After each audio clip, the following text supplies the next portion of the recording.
September 28th, Jennifer Gledhill called police to report her husband, Matthew Johnson, missing. The disappearance of Matthew Johnson, a Utah father and husband, and the arrest of his wealthy wife, Jennifer Gledhill, for first-degree murder.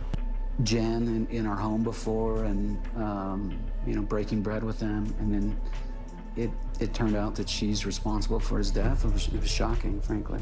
Hi everyone. Today we're about to examine another terrible case together. Jennifer Gledhill and Matthew Johnson appeared to possess everything. Residing inside their $1 million home in Cottonwood Heights, Utah, they looked like the ideal family. A dedicated military husband and a loving mother, raising their 3 children, aged 11, 7, and 5. Matthew, 51, was a highly regarded member of the Utah National Guard's 19th Special Forces Group, a Green Beret who had served his nation with honor for more than a decade. His fellow soldiers portrayed him as intelligent, dependable, and someone everyone could consistently rely upon for guidance. Jennifer, 42, was regarded as a devoted mother and encouraging military wife, whom many of Matthew's friends considered pleasant, somewhat of a homebody. The family resided peacefully within their affluent neighborhood, and from the outside, everything appeared ordinary.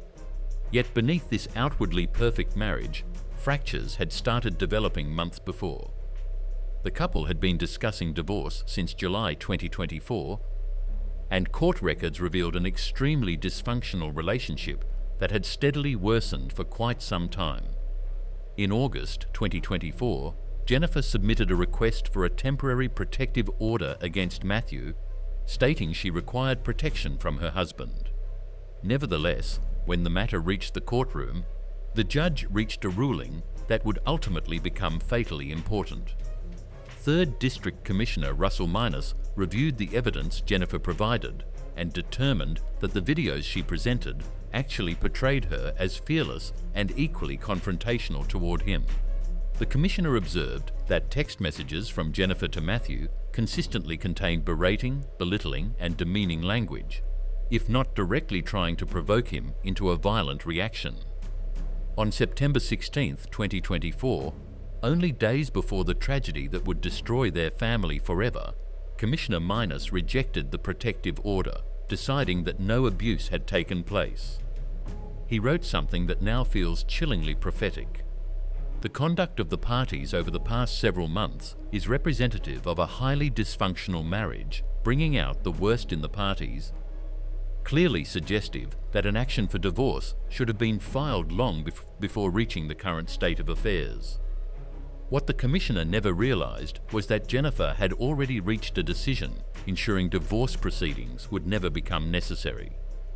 During the weeks preceding September 2024, Matthew's behavior started changing dramatically. According to his friends, Jennifer's unpredictable behavior had grown so alarming that Matthew spent most of the last weeks of his life sleeping at a National Guard facility because he feared for his safety. During one of his final conversations with his longtime friend, retired Utah National Guardsman Kevin Thompson, Matthew had finally reached the conclusion that a divorce needed to happen and it was time to move forward. But Matthew never had the opportunity to move forward. What Matthew never completely understood was that Jennifer had been leading a double life. She was involved in an affair with another man, someone who would eventually become the crucial link to exposing the entire case. This was far more than a casual affair. It had become an overwhelming relationship that dominated Jennifer's mind and emotions. On September 19th, 2024, only 2 days before the murder, Jennifer revealed something to her lover that should have served as a warning. She showed him a loaded gun, a Glock 19X that she stored inside their home. At that moment, he likely gave it little thought. After all, many military families possessed firearms.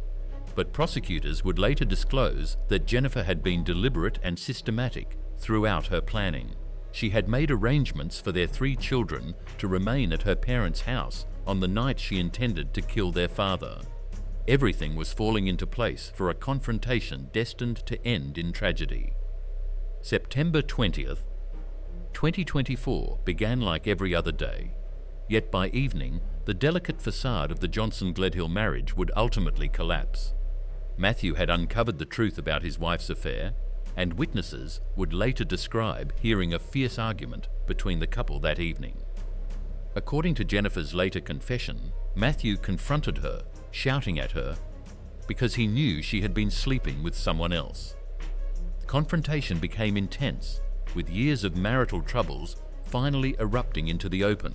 Yet what followed would torment everyone who heard about it. During the early hours of September 21st, 2024, while Matthew slept in their master bedroom, entirely defenseless and unaware of the danger surrounding him, Jennifer made a choice that would devastate multiple families forever. She grabbed his own 9mm handgun and shot her husband in the head while he slept. According to her own confession, she then placed Matthew's body inside a rooftop storage container, dragging it down the stairs of their home before loading it into the rear of their minivan. She destroyed his phone and drove his truck into a nearby neighborhood, leaving it several blocks from their home. Then, in what could only be described as a calculated cover-up, Jennifer drove north with her husband's body and buried him in a shallow grave at a location that remains unknown to this day. After returning home, she started an extensive cleaning operation. She bleached the walls, applied carpet cleaning products throughout the master bedroom, and purchased a new mattress to replace the blood-soaked one where Matthew had been murdered. The mattress was delivered only 2 days later, but Jennifer's greatest mistake was still ahead. On September 22nd, just before midnight, Jennifer arrived at her lover's home and made a confession that would eventually result in her arrest. She revealed everything. She described how she had murdered Matthew, how she had hidden his body, and how she had erased the evidence from the crime scene. During their conversation, the man noticed bruises covering Jennifer's body, and when he questioned them, she casually admitted she had received them while burying her husband and removing evidence from the house. Her lover was horrified by everything he had heard. The woman he believed he knew had just admitted to a cold-blooded killing with an almost emotionless attitude. The truth was about to emerge, and it proved far worse than anyone had imagined. Jennifer's lover became so shaken by her confession that he chose to record their following phone conversation. When he told Jennifer that he was terrified by everything she had revealed, her reply was chilling and would become one of the most unforgettable pieces of evidence in the case. "Wow, if you think I could even hurt a fly," she said. "Like he's not a person. He wasn't a person anymore. He wasn't Matt." The icy detachment in her voice was unmistakable. She had stripped her husband of his humanity so completely that his death carried no meaning for her. Yet Jennifer's disturbing admissions didn't end there. When her lover asked whether she would feel afraid if the circumstances were reversed, Jennifer answered, "Not if I deserved it. I always preached that I was like the Queen of Hearts in my past lives because I'm like off with their heads. I'm like, if we could just round up the scum of this earth and put them on an island or just kill them all, I could ship-shape this country back to a good place." Jennifer also begged her lover not to see her as a monster and instead remember who she had been before she opened her mouth. The irony was unmistakable. She was pleading for compassion after admitting she had murdered father of her children in cold blood. What made this exchange even more important was that it happened before Matthew was officially reported missing. Jennifer had already begun referring to her husband in the past tense, despite the fact that nobody else knew he was dead. 6 days after confessing to her lover, Jennifer eventually reported Matthew missing to police. She claimed that Matthew had told her he would be away for a week and instructed her not to contact him. Meanwhile, the Utah National Guard had already started searching for Matthew after he failed to report for duty on September 23rd. But without Jennifer knowing, her lover had been gathering evidence against her.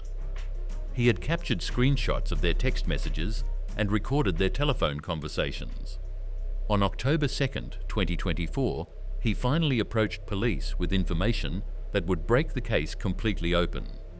What followed would astonish even the most experienced investigators. When Cottonwood Heights police carried out a search warrant, At the Johnson-Gledhill home on September 28th, they uncovered a scene that revealed a completely different story from the one Jennifer had been telling. Inside the master bedroom, investigators located a large blood-stained patch in the carpet beneath the bed. Blood was also discovered on the bed frame slats, precisely confirming what Jennifer had told her lover. The house smelled strongly of bleach, and reddish-brown stains appeared on the walls, bed frame, and blinds. Most significantly, the mattress inside the bedroom was completely new. Phone records would later reveal that Jennifer had purchased it on September 24th, just 3 days after the murder, and it was delivered 2 days later. Throughout the investigation, police also uncovered GPS information from Jennifer's phone documenting her movements on September 21st and 22nd. The records placed her travelling to the location where Matthew's truck was recovered at approximately 6 a.m., then later tracing her route north toward Davis County, precisely where she claimed she had buried his body. On October 2nd, 2024, armed with the recorded admissions and forensic evidence, police arrested Jennifer Gledhill on charges of first-degree murder and obstruction of justice. Yet the investigation was nowhere near complete. On October 24th, 2024, Jennifer's parents, Thomas Gledhill, 71, and Rosalie Gledhill, 67, were likewise arrested and charged with 4 counts of obstruction of justice. Police learned that the pair had remained at Jennifer's house for more than 5 hours during late September, despite first insisting they had stayed less than an hour while collecting clothing. Investigators determined that Rosalie had bought the replacement mattress and remotely reset her phone, erasing all data showing her whereabouts throughout the cleanup period. When police interviewed Thomas regarding the master bedroom and the alleged cleanup, he stated, "I did not go in where the incident happened," unintentionally revealing knowledge of the crime scene. During a search of the parents' home, officers discovered a Glock 19X gun box wrapped inside a child's onesie within a plastic tote near Jennifer's bedroom. The container matched the description of the firearm Jennifer had displayed to her lover on September 19th. The family had attempted to conceal the perfect murder, but their network of lies was rapidly falling apart. Several months have passed since Jennifer's arrest, yet Matthew Johnson's body remains missing. Extensive search operations have spanned multiple counties, stretching from Davis and Weber counties to Box Elder County near the Utah-Idaho border. More than 70 searchers have joined the continuing effort to locate Matthew, including law enforcement, volunteers, and Matthew's own military friends who organized independent search teams. As his friend Kevin Thompson said, the fact that the search is now in its 5th month keeps them up at night. John Hash, Matthew's fellow Green Beret who served beside him for 12 years, has grown frustrated with the continuing search efforts. He said, "Having had Jen in our home before, breaking bread with them, it turned out she's responsible for his death." It was shocking, frankly. During recent court hearings, prosecutors disclosed that a vehicle storage container had been recovered floating in water, and Johnson's blood was found inside it.